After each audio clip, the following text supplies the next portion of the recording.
नमस्कार, मैं हूं नारायण शर्मा और आप देख रहे हैं AINS न्यूज 24 चैनल। अब खबरें विस्तार से। असम के मुख्यमंत्री हेमंत बिस्वा शर्मा द्वारा कांग्रेस के प्रवक्ता पवन खेड़ा की गिरफ्तारी के लिए पुलिस भेजे जाने और राष्ट्रीय अध्यक्ष मल्लिकार्जुन खड़गे पर की गई टिप्पणी के विरोध में रायपुर शहर कांग्रेस ने प्रदर्शन किया और असम के मुख्यमंत्री का पुतला दहन किया। बता दें कि प्रवक्ता पवन खेड़ा ने हेमंत बिस्वा शर्मा की पत्नी के पासपोर्ट और बैंक अकाउंट को लेकर प्रेस कॉन्फ्रेंस की थी, जिसे असम के मुख्यमंत्री ने निराधार बताते हुए कार्रवाई की। इसी कार्रवाई के विरोध में कांग्रेस ने रायपुर में प्रदर्शन किया।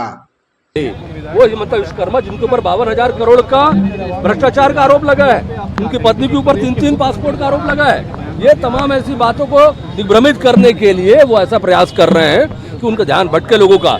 ऐसे भ्रष्ट आदमी का निंदा करने के लिए, और जो आदमी गौ हत्या को समर्थन कर रहा है, वो बोल रहा है हेमंत विश्वकर्मा कि गौ मांस खाया जा सकता है, घरों के अंदर खाया जा सकता है। ऐसे आदमी का पुतला दहन करने के लिए यहाँ पर हम मौजूद है। ये संकेत है भाजपा नेताओं का मानसिक संतुलन बिगड़ चुका है, इसलिए ये लोग इस प्रकार के अनर्गल बयानबाजी कर रहे हैं। इधर हेमंत बिस्वा शर्मा ने दोहराया कि पवन खेड़ा पाताल में भी छुप जाएं, असम पुलिस उन्हें ढूंढ निकालेगी और गिरफ्तार करेगी।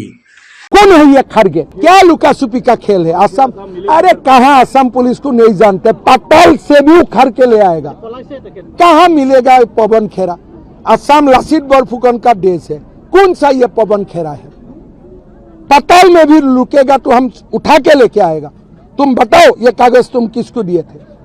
मेरा डाउट है ये कागज राहुल गांधी दिए थे उनको। सो ये मुकदमा राहुल गांधी तक जाएगा और हमें डरवाने का कोशिश मत करो। ये असम है, हमने 17 टाइम्स इस्लामिक इन्वेजन का खिलाफ लड़ाई लड़ा। हम अलग दुनिया से आए हुए बंदा हूं। ये खड़गे आगे हम प्यार भी नहीं करता हूं। दुर्ग के मुड़पार गांव में अफ्रीकन स्वाइन फ्लू फैलने से हड़कंप मच गया। बीते 1 अप्रैल से गांव के सुअर फार्मों में सुअरों की मौत का सिलसिला प्रारंभ हुआ, जो 250 से अधिक पहुंच गया। फार्म मालिक की सूचना पर जिले के वेटनरी विभाग ने जांच की और सैंपल भोपाल भेजे, जिसमें रिपोर्ट पॉजिटिव पाई गई। गौरतलब है कि अफ्रीकन स्वाइन फ्लू का न कोई इलाज है और न कोई टीका है, इसीलिए विशेषज्ञों की सलाह पर 82 सुअरों को भी इंजेक्शन देकर मारा गया और उन्हें दफना दिया गया। ये जो बीमारी है ये सिर्फ सुअर से सुअर में ही फैलती है।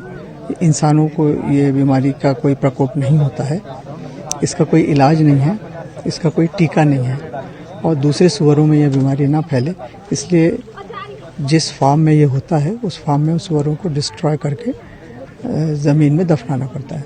यही प्रक्रिया आज अपनाई गई है।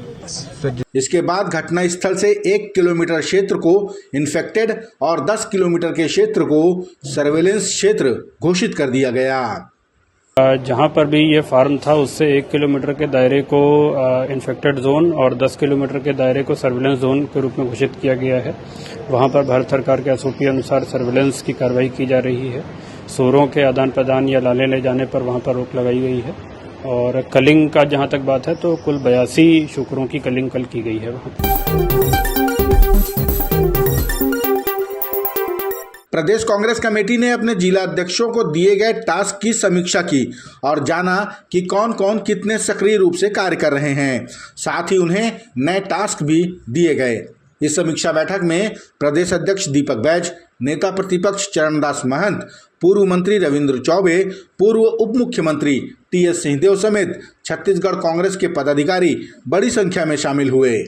प्रदेश के सभी जिला अध्यक्षों से और कुछ प्रभारी नियुक्त किए जिनको हम लोगों ने टास्क दिए थे, आज उन पे चर्चा होगा। समीक्षा बैठक रखे गए हैं कि पिछले हम लोग जो टास्क दिए थे उस टास्क के आधार पर कितनी काम हुई और आगामी जो टास्क हम लोग देने वाले, रणनीति बनाने वाले, उस पर आज विस्तृत से चर्चा होगी। इसके लिए जिला अध्यक्ष और प्रभारियों का हम लोगों ने बुलाया है और निश्चित रूप से इस पर चर्चा करेंगे।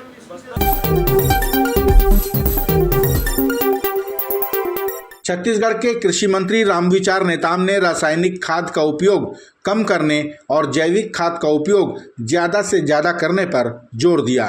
उन्होंने कहा कि युद्ध के कारण वैश्विक संकट के बीच रासायनिक खाद के आयात पर भी कमी देखी जा सकती है, इसलिए अभी वक्त है किसान आत्मनिर्भर बने और अधिक से अधिक प्राकृतिक खेती करें, साथ ही जैविक खाद का उपयोग ज़्यादा से ज़्यादा करें।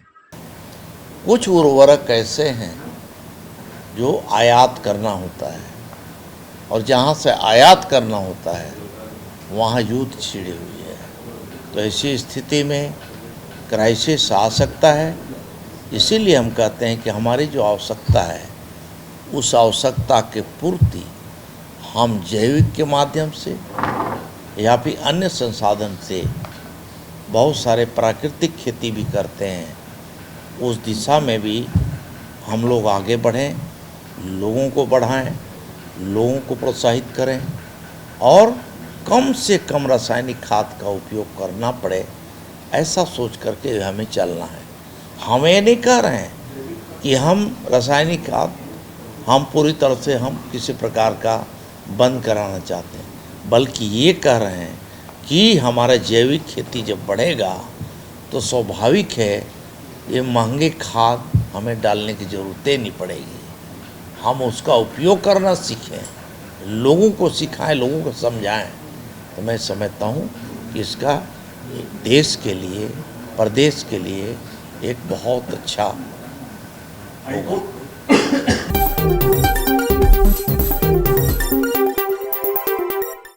एमसीबी जिले के चिरमिरी नगर निगम क्षेत्र में पानी की किल्लत जन आक्रोश में बदल गई। मंगलवार को 7 वार्डों के पार्षद और बड़ी संख्या में नागरिकों ने सड़क पर उतरकर प्रदर्शन किया और चक्का जाम कर दिया। प्रदर्शन और चक्का जाम से आम जनजीवन प्रभावित होता देख काफ़ी देर बाद प्रशासनिक अधिकारी मौके पर पहुंचे और 15 दिनों के भीतर समस्या का समाधान करने का आश्वासन दिया। तब जाकर प्रदर्शन और चक्का जाम खत्म हो सका। अंत में प्रदर्शनकारियों ने चेतावनी दी कि अगर तय समय सीमा में समस्या का समाधान नहीं होगा तो ये आंदोलन और उग्र रूप ले सकता है। जी, सभी 6 मुद्दों पे बातचीत हुई है। पानी के टैंकर की बात थी, कनेक्शंस की बात थी, तो सभी पे चर्चा हो गई है। लोग सहमत हैं और सारे विभाग अपना काम करेंगे और इनको पानी उपलब्ध कराया जाएगा। फिलहाल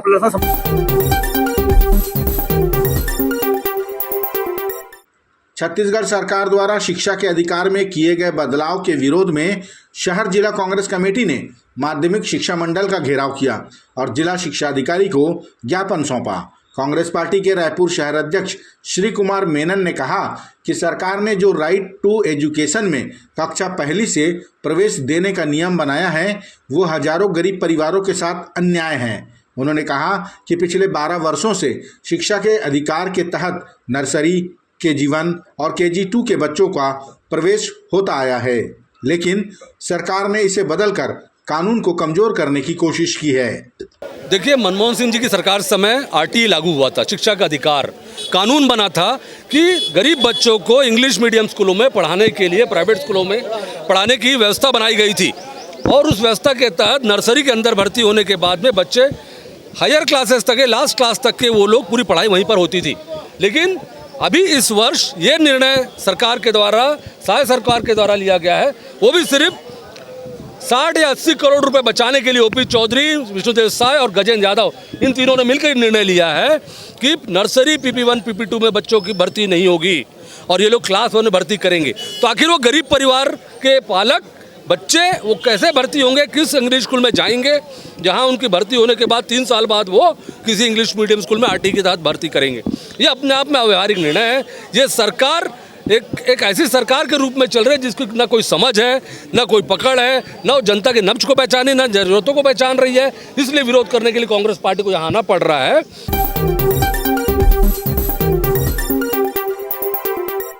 आम आदमी पार्टी ने डिजिटल जनगणना के भौतिक सत्यापन हेतु निर्धारित 33 बिंदुओं में OBC वर्ग के लिए अलग से कॉलम नहीं होने पर OBC वर्ग की उपेक्षा का आरोप लगाया है। छत्तीसगढ़ आम आदमी पार्टी के नेताओं ने कहा कि मंडल आयोग के अनुसार देश में OBC की आबादी 52% बताई गई है। ऐसे में देश की आधी आबादी की अनदेखी समझ से परे है। आम आदमी पार्टी इस विषय पर केंद्र सरकार का ध्यान आकर्षित करेगी और प्रदेश के समस्त जिला कलेक्टरों को प्रधानमंत्री के नाम ज्ञापन सौंपेगी।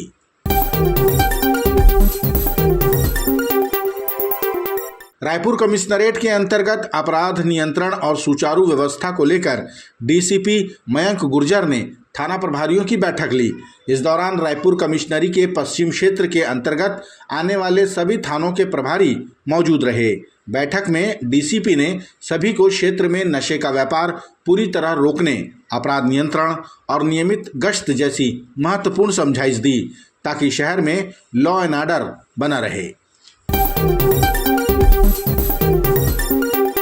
ये थे आज के प्रमुख समाचार। आप देख रहे थे हमारा लोकप्रिय यूट्यूब चैनल AINS न्यूज़ 24। अब हमें इजाज़त दीजिए। कल तक रोजाना की ताज़ा खबरों के लिए आप देखते रहिए हमारा लोकप्रिय यूट्यूब चैनल।